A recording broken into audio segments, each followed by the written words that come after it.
السلام علیکم ورحمۃ اللہ وبرکاتہ۔ الحمد للہ وحدہ والصلاة والسلام علی من لا نبی بعدہ، اما بعد فاعوذ باللہ من الشیطان الرجیم، بسم اللہ الرحمن الرحیم، وکلا وعد اللہ الحسنى، اللہم صل علی محمد وعلی آل محمد كما صليت على إبراهيم وعلى آل إبراهيم إنك حميد مجيد، اللهم بارك على محمد وعلى آل محمد كما باركت على إبراهيم وعلى آل إبراهيم إنك حميد مجيد۔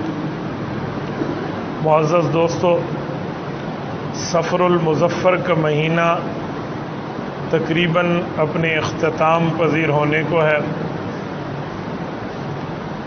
اسی مہینے میں رسول اللہ صلی اللہ علیہ وآلہ وسلم کی وفات حسرت آیات کے بخار کی ابتدا ہے۔ صفر سن 11 ہجری میں رسول پاک صلی اللہ علیہ وآلہ وسلم نے اپنے صحابی اور اپنے محبوب ترین شخص حضرت اسامہ بن زید رضی اللہ تعالیٰ عنہ کی قیادت میں ایک لشکر کی تیاری فرمائی تھی جسے جیش اسامہ کہتے ہیں۔ یہ رسول پاک صلی اللہ علیہ وسلم کی وفات کے چند دن پہلے کی بات ہے۔ حضور پاک صلی اللہ علیہ وسلم نے اس جنگ کے لیے صحابہ کرام کو جمع فرمایا، اور جمع فرما کر اللہ کے رسول نے حضرت اسامہ بن زید رضی اللہ تعالیٰ عنہ کو اس کی کمانڈر ان چیف اور ان کی کمانڈ سپرد فرمائی۔ اس لشکر میں حضرت ابو بکر عمر رضی اللہ تعالیٰ عنہما جیسے بڑے بڑے صحابہ موجود تھے، اور اس کی قیادت حضرت اسامہ جن کی کل عمر 15 سے 17 سال کے درمیان تھی ان کے ہاتھ میں دی۔ اس سے ایک بات سمجھ آتی ہے کہ عمر کی بات نہیں ہوتی بلکہ اللہ کے انتخاب کا مسئلہ ہوتا ہے، جس کو اللہ رب العزت کی طرف سے منتخب کر دیا جائے۔ حضرت اسامہ بن زید رضی اللہ تعالیٰ عنہ کی قیادت میں ان تمام صحابہ کو مأمور فرمایا اور حضرت اسامہ کو امیر فرمایا کہ وہ بطور امیر جا کر لوگوں میں جہاد فی سبیل اللہ کی بات کو اجاگر فرمائیں۔ ہوا یہ کہ اللہ کے رسول صلی اللہ علیہ وسلم نے ان کو بلایا اور اپنے ہاتھ سے جھنڈا باندھا اور اس لشکر کو روانہ فرمایا۔ ابھی یہ لشکر کچھ قریب ہی گیا تھا مدینہ منورہ سے نکل کے کہ اللہ کے رسول صلی اللہ علیہ وسلم کی وفات ہوتی ہے، تو اس لشکر کو روک دیا گیا۔ حضرت صدیق اکبر رضی اللہ تعالیٰ عنہ نے بعد میں اس لشکر کو روانہ فرمایا ہے، اور اسامہ رضی اللہ عنہ کو امیر مقرر رکھا۔ حضرت اسامہ کو اس لشکر سے امیر ہٹایا نہیں، فرماتے تھے کہ جس جھنڈے اور پرچم کو میرے پاک پیغمبر نے خود اپنے ہاتھوں سے باندھا ہے میں اس کو کھول نہیں سکتا، اور میں اسی لشکر کو ایسے روانہ کروں گا جیسے رسول اللہ صلی اللہ علیہ وسلم نے کیا ہے۔ تو جیش اسامہ کی تیاری اور جیش اسامہ کی روانگی اسی مہینے سفر میں ہے۔ میں اس سے ایک بات سمجھانے لگا ہوں۔ حضرت اسامہ رضی اللہ عنہ کون ہے، ذرا ان کی ہسٹری میں تھوڑی سی آپ کی خدمت میں رکھتا ہوں۔ حضور پاک صلی اللہ علیہ وآلہ وسلم کی والدہ مکرمہ جب 6 سال حضور کی عمر تھی لے کر مدینہ طیبہ گئی تھیں، حضرت عبداللہ کی قبر پہ گئی تھی، حضرت رسول اللہ کے ابا جان کی قبر مبارک پہ اپنے ننھیال میں ہونے کے لیے گئی تھی، تو واپسی پر 2 عورتیں تھیں، ایک حضرت اماں آمنہ تھی اور ایک ان کے ساتھ حضرت برکت جن کو ام ایمن کہتے ہیں، یہ ساتھ تھے۔ یہ دونوں واپسی میں تھیں کہ حضرت رسول اللہ صلی اللہ علیہ وسلم کا انتقال ہوا، حضرت اماں آمنہ کا انتقال ہوا۔ حضرت اماں آمنہ ابوا میں آ کر فوت ہوئی ہیں۔ یہ ابوا وہ علاقہ ہے جو مدینہ طیبہ سے تھوڑا زیادہ قریب ہے اور مکہ مکرمہ سے تھوڑا بعید اور دور کا سفر ہے۔ یہ مکہ اور مدینہ کے پرانے ہجرت کے راستے پر موجود ہے۔ اس وقت حضور پاک علیہ السلام کو تسلی دینے کے لیے ایک عورت تھی جس کا نام ام ایمن ہے۔ یہ رسول اللہ صلی اللہ علیہ وسلم کی ایک روایت میں رضائی اماں بھی ہے کہ انہوں نے آپ صلی اللہ علیہ وسلم کو دودھ پلایا ہے۔ یہ حضرت برکت ام ایمن، ان کا جو رشتہ ہوا ہے وہ ان کا رشتہ ان کی بیوگی کے بعد حضرت زید بن حارثہ رضی اللہ عنہ سے ہوا ہے۔ زید بن حارثہ کے بارے میں آپ سن چکے ہیں کہ حضرت زید بن حارثہ وہ ہیں جن کو حضور پاک علیہ الصلوۃ والسلام نے اپنا منہ بولا بیٹا فرمایا تھا، اور حضرت زید رضی اللہ تعالیٰ عنہ نے غلام بن کر زندگی گزاری تھی، تو حضور پاک علیہ السلام نے انہیں آزاد فرمایا۔ ان کے چچا اور ان کے ابو ان کو لینے آئے، جب ان کو پتہ چلا کہ ہمارا بچہ یہاں ہے تو انہوں نے باپ اور چچا کے ساتھ جانے پہ انکار کر دیا۔ تو باپ اور چچا نے کہا کہ غلامی کی زندگی قبول کر رہے ہو، آزادی کی زندگی نہیں چاہیے۔ تو حضرت زید بن حارثہ نے فرمایا تھا ابو، حضور پاک کی غلامی پر ہزاروں آزادیاں قربان ہیں، یہ بہت ہی فخریہ غلامی ہے اگر میں اس غلامی میں رہ جاؤں تو۔ حضرت رسول اللہ صلی اللہ علیہ وسلم خوش ہوئے اور ان کو اپنا بیٹا قرار دیا۔ بعد میں قرآن کریم کی آیت اتری، ادعوہم لآبائہم هو اقسط عند اللہ، سورت نمبر 33 سورت احزاب پارہ نمبر 21 کی آیت ہے۔ تو حضرت رسول اللہ صلی اللہ علیہ وسلم نے ان کو زید بن حارثہ کے نام سے پکارنا شروع فرمایا۔ ان کے ساتھ حضرت ام ایمن کا نکاح ہوا ہے۔ حضرت ام ایمن رضی اللہ تعالی عنہ ان کی بیوی بنی، اور ان سے جو بچہ پیدا ہوا اس کا نام اسامہ بن زید ہے۔ یہ اسامہ بن زید رضی اللہ تعالیٰ عنہ حضور پاک صلی اللہ علیہ وسلم کے اتنے محبوب تھے کہ اگر صحابہ کرام میں کسی کی سفارش منظور کرانا ہوتی تو حضرت اسامہ کو لے کر اللہ کے رسول کے پاس آتے اور رسول اللہ صلی اللہ علیہ وسلم سے سفارش کراتے کہ یا رسول اللہ آپ اس کی سفارش فرما دیں، آپ اس کی سفارش فرما دیں تاکہ آپ ہماری بات مان لیں، اور بطور سفارشی ہم حضرت اسامہ رضی اللہ عنہ کو پیش کر رہے ہیں۔ یعنی حضرت اسامہ سے اللہ کے رسول کا اتنا پیار ہے۔ حضرت اسامہ رضی اللہ تعالیٰ عنہ کو ایک موقع پر ایک ایسی سفارش کے لیے پیش کیا گیا جو سفارش شرعی بنتی نہیں تھی۔ وجہ یہ تھی کہ ایک خاتون نے چوری کی، اور جب کوئی مرد عورت مسلمان چوری کرے تو اسلام کہتا ہے فَاقْطَعُوا أَيْدِيَهُمَا، ان کے ہاتھ کاٹ دو۔ یہ ہاتھ کاٹنے کا حکم چوری پر ہے۔ لوگ کہتے ہیں پتہ نہیں کیا مطلب ہے، یاد رکھیں یہ ظلم نہیں ہے، ایک چور کے ہاتھ کٹیں گے 100 چور سدھر جائیں گے، ایک نشان عبرت بنے گا۔ ایک پر شرعی سزا نافذ ہو گئی نا، وہ پوری زندگی کے لیے دوسروں کا نمونہ بن جائے گا، چوریاں رک جائیں گی۔ اگر شرعی سزا کا نفاذ ہو جائے تو بہت کم جرائم ہوتے ہیں۔ تو اسلام کا حکم تھا تو اس کے ہاتھ کٹنے کا اعلان ہوا، اللہ کے رسول صلی اللہ علیہ وسلم نے اعلان فرمایا۔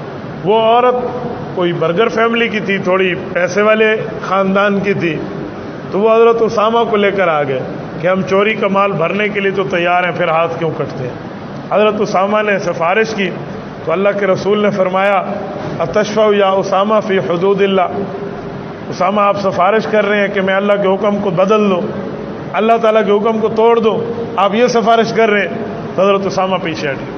تو حضور علیہ الصلوۃ والسلام نے ایک تاریخی جملہ ارشاد فرمایا، اس عورت کا نام فاطمہ بنت اسد تھا، اس عورت کے لیے فرمایا کہ یہ تو اسد کی بیٹی فاطمہ ہے، اس نے چوری کی ہے تو اس پر حد جاری ہوگی، اگر خدا نخواستہ میری بیٹی فاطمہ چوری کرتی تو میں ان پہ بھی یہی حکم لاگو فرماتا۔ بہت بڑا جملہ ہے، بہت بڑی بات ہے، بہت بڑا ارشاد ہے۔ تو یہ حضرت اسامہ رضی اللہ عنہ کو اللہ کے رسول نے فرمایا کہ یہ تو فاطمہ بنت اسد کی بات ہے، فاطمہ بنت محمد کا مسئلہ بھی ہوتا تو حکم یہی ہوتا۔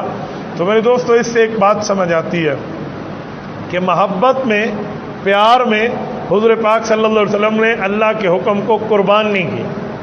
تو ہمیں یہ بات سبق دے رہی ہے کہ ہم کسی معاملے میں اللہ کے احکام کو پامال کرنے والے نہ بنیں۔ میں اس سے لگی بات ایک عرض کرتا جاؤں، جب پردے کی بات آتی ہے نا کہ پردہ کیا جائے تو لوگ بیویوں کی مرضی پہ ڈال دیتے ہیں کہ آپ کی مرضی آپ پردہ کریں یا نہیں۔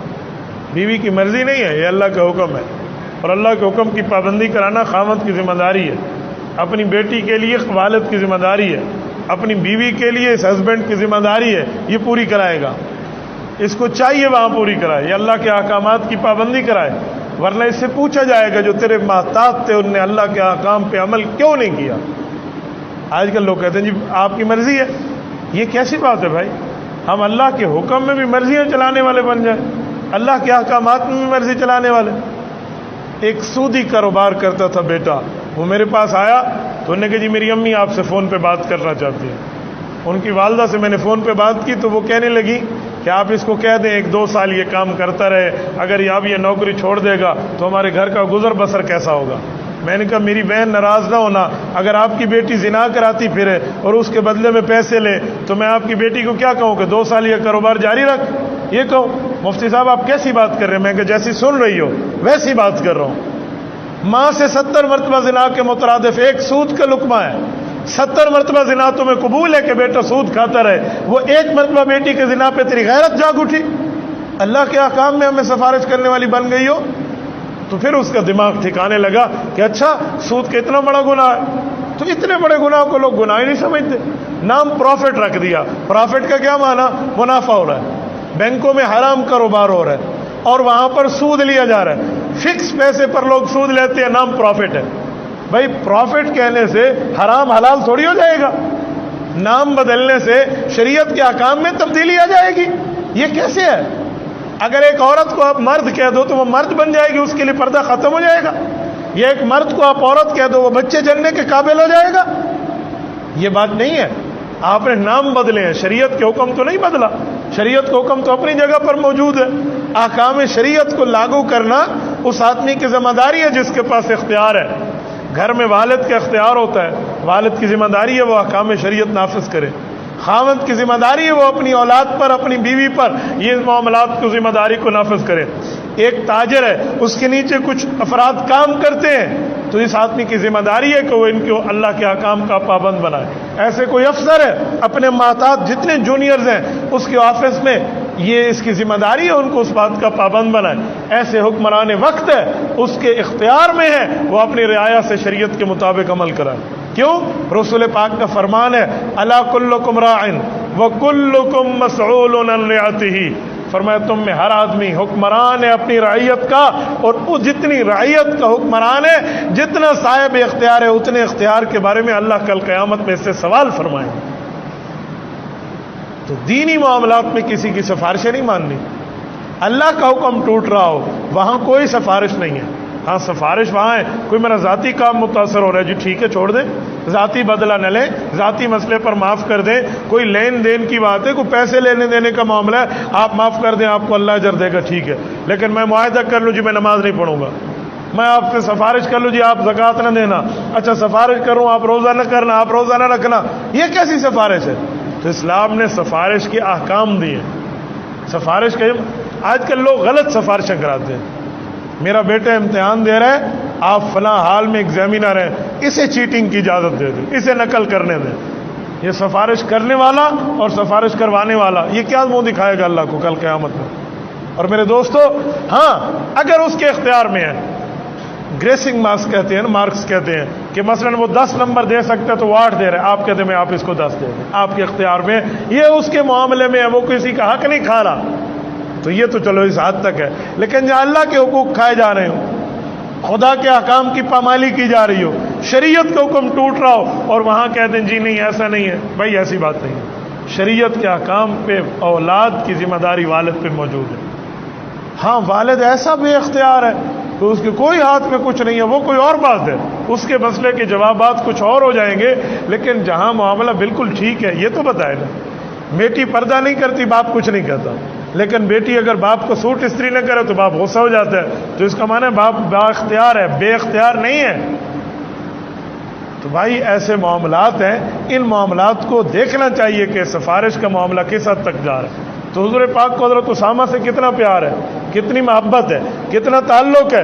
حضرت اسامہ سفارش کر رہے ہیں, یا رسول اللہ یہ عورت مال تو واپس کر چکی ہے, اب ہاتھ کاٹنے کا حکم جاری نہ فرمائیں. تو اللہ کے رسول نے کیا اعلان فرمایا, کہا اسامہ اتشفع فی حدود اللہ, اللہ کے حکم کو توڑو, تیری سفارش مانو. تو اندازہ لگائیں, یہ ایک لفظ ہمیں پوری زندگی کے اصول سمجھا گیا. یہ ایک لفظ ہمیں پوری زندگی کے اصول سمجھ. آج کل لوگ غلط ڈیمانڈز کرتے ہیں. ایک جگہ نکاح ہو رہا ہے, میں اپنے محلے سے 1-2 محلے کے ہٹ کی بات کر رہا ہوں. اس نکاح میں سسر صاحب نے شرط رکھی کہ بچی کا رشتہ تب دوں گا جب ہمارا ہونے والا داماد شیو کرائے گا, داڑھی کٹائے گا. کل یہی سسر روتے ہوئے مولوی صاحب کے پاس آئے گا، حضرت میری بیٹی پر یہ ظلم کرتے، اس کے حق کھاتا ہے، کوئی وظیفہ نہ سوچا صاحب، کیوں بتائیں بھائی؟ آج وہ اللہ کے حکم کا پابند ہے، تجھے خوش ہونا چاہیے۔ اچھا شرط رکھ دی، ویسے نکاح ہو گئی نہیں۔ وہ نوجوان پریشان ہو کر ایک عالم کے پاس آیا، تو وہ میرے پاس لائے، انہوں نے کہا ایک ہی نہ کام ہے، تو انہیں کہا جواب سمجھائے۔ میں نے کہا بھائی آپ نے داڑھی کاٹنی ہے؟ تو نے کہا جی نہیں۔ تو میں نے کہا پھر آپ کہہ دیں کہ سسر صاحب میں آپ کا کہنا ماننے کے لیے تیار ہوں، شیو کراتا ہوں، ایک بات آپ مان لیں۔ کہتے وہ کیا؟ اگر وہ مان لے۔ میں نے کہا پہلے سن تو لو۔ مانتا ہے؟ اسے کہنا اپنی بچی کو گنجا کرا کر میرے ساتھ بیاہ کراؤ۔ لڑکی گنجی ہوگی، سر کٹائے گی، وہ بالکل حلق کرا کے آئے گی اور میں داڑھی شیو کرا کے آؤں۔ تو اس نے کہا کیسے کہوں؟ میں نے کہا آپ بات کر لیں جس حوالے سے۔ انہوں نے جب بات کی تو سسر گالیاں دینے پر آ گئے، تو شرم نہیں آتی تو نے میری بیٹی کی عزت پر بات کی ہے؟ یعنی بیٹی کے لیے اگر سر کے بال عزت ہے تو مسلمان کے لیے چہرے کے بال رسول اللہ صلی اللہ علیہ وسلم کی سنت عزت نہیں ہے؟ ایک آدمی نہیں رکھتا نا وہ گناہ گار ہے، لیکن ایک آدمی نہ رکھے اور کہے میں ٹھیک کر رہا ہوں، یہ کتنا بڑا جرم ہوگا۔ میں کوئی آپ پہ اعتراض نہیں کر رہا کہ آپ کہیں کوئی پرسنلی اٹیک کر رہا ہے، یوں نہیں ہے۔ میں ایک بات کر رہا ہوں، میں نے اکثر دیکھا ہے جو آدمی چہرے پہ داڑھی نہیں رکھتے نا، ان کے دل میں یہ بات ہوتی ہے کہ ہم غلط کر رہے ہیں، ان کے دل میں یہ ہوتا ہے کہ اگر ہم گناہ کر رہے ہیں تو دعا کر لیں اللہ ہمیں توفیق عطا فرمائے۔ یہ وہ جذبہ ہے جو اللہ پاک سے ایک دن ان کے گناہ بھی معاف کرائے گا اور انہیں توفیق بھی ملے گی، یہ جذبہ ہے۔ لیکن ایک بندہ داڑھی کٹا کر خود کو کہے اب میں بالکل صحیح سنت کے مطابق کام کر رہا ہوں اور یہ دین کر رہا ہوں، تو ایسا آدمی شدید گناہ گار۔ بلکہ علماء نے لکھا ہے کہ گناہ کرو، گناہ کو گناہ سمجھ کے کرو تو یہ گناہ گاری ہے۔ کوئی گناہ کر رہا ہے نا لیکن گناہ کو گناہ سمجھتا ہے، جائز نہیں سمجھتا۔ اللہ نہ کرے، اللہ نہ کرے، ایک بندہ شراب پیتا ہے لیکن وہ یہ سمجھتے ہے کہ شراب پینا گناہ ہے، یہ شراب پیشاب ایک برابر ہے، لعنت کا کام ہے، بس اللہ ایک دن مجھے چھڑا دے۔ یہ بندہ مسلمان ہے لیکن گناہ گار ہے، بس اتنی بات۔ لیکن ایک آدمی شراب پی رہا ہے اور کہہ رہے ہیں نعوذ باللہ یہ بالکل جائز ہے، پاک ہے، صاف ہے، زمزم ہے، بس اس کو پی لو، تو فرمایا ایسا بندہ جو گناہ کر کر اس کو نیکی اور اچھائی سمجھ رہے یہ گناہ گار نہیں ہے، یہ اسلام سے فارغ ہے۔ اب لوگ کہیں گے مولویوں نے فتوے جیب میں ڈالے ہوئے ہیں۔ بھائی فتوے جیب میں نہیں ڈالے، ہم شریعت کا حکم بتا رہے ہیں۔ شریعت کہتی ہے کسی گناہ کو ثواب سمجھ کے کرنے سے اسلام سے بندہ باہر چلا جاتا ہے۔ تو اسی طرح کے جتنے معاملات ہیں نا یوں نہیں کرنے چاہیے۔ بعد میں ان کے سسر سے ہماری بات ہوئی تو میں نے ان کو سسر سے کہا کہ آپ کے داماد نے بد زبانی نہیں کی، یہ اسے میں نے سکھایا۔ آپ نے سکھایا؟ میں نے کہا جی میں نے سکھایا۔ کیوں؟ میں نے کہا جتنی عورت کے سر کے بال محترم ہے نا، اس سے بڑھ کر مرد کے لیے داڑھی محترم ہے۔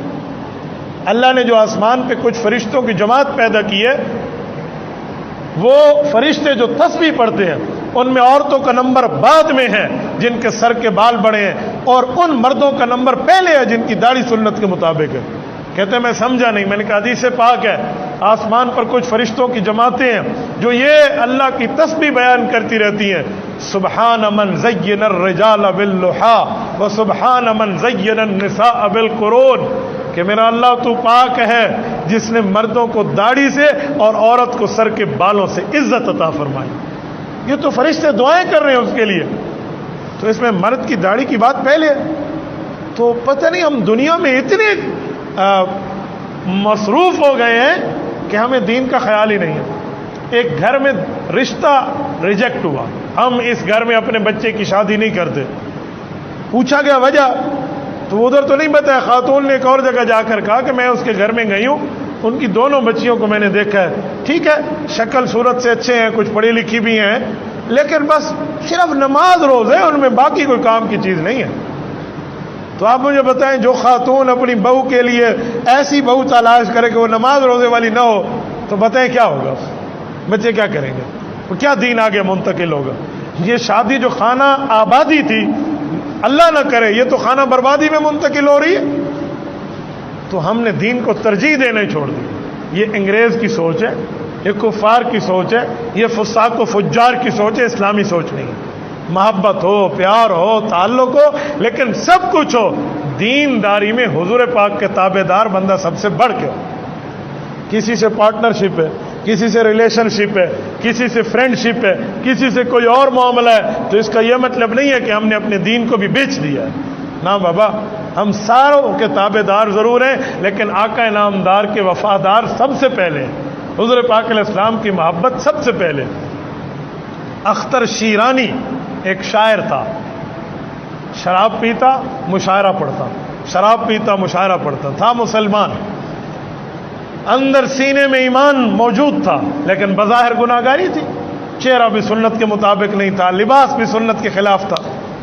ایک دن مشاعرہ پڑھ رہا تھا، اول فول بک رہا تھا، تو وہاں لوگوں نے دیکھا تو وہاں ایک مرزائی بھی موجود تھا. اس نے کہا آج موقع ہے، شراب کے نشے میں دھت ہے، آج اس کے ایمان پہ ڈاکہ ڈالو، آج اس کے ایمان کو تباہ کرو.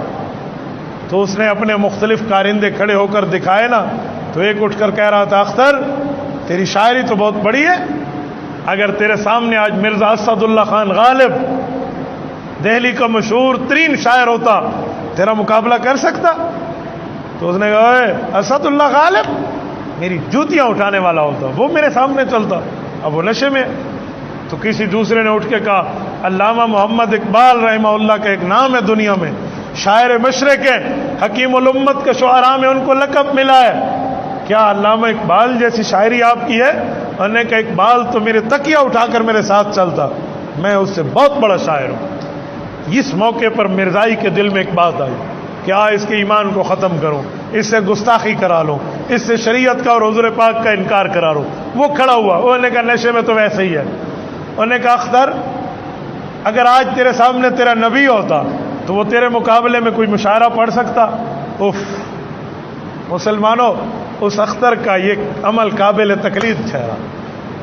اوپر راکھ آ چکی تھی لیکن اندر ایمان کی رمق تو باقی تھی نا، ایمان کی چنگاری تو موجود تھی، ایمان کی حرارت. نشے میں بظاہر دھت ہے، ہاتھ میں شراب کا جام ہے، اور کیا باتیں اپنے منہ سے نکل رہی ہیں، لیکن یہ جملہ کہا تو خود کو ایک شوق لگا، یوں سر جھٹکا اور اس کے چہرے کو ایک لمحہ یوں دیکھا، یہ ظالم کیا کر رہے؟ تو شراب کا جام ہاتھ میں تھا، وہ جام اٹھا کے اس کے چہرے پہ دے مارا، اور وہ مرزائی بھاگا تو یہ بھی پیچھے چھلانگ لگا کے اسٹیج سے دوڑ پڑا.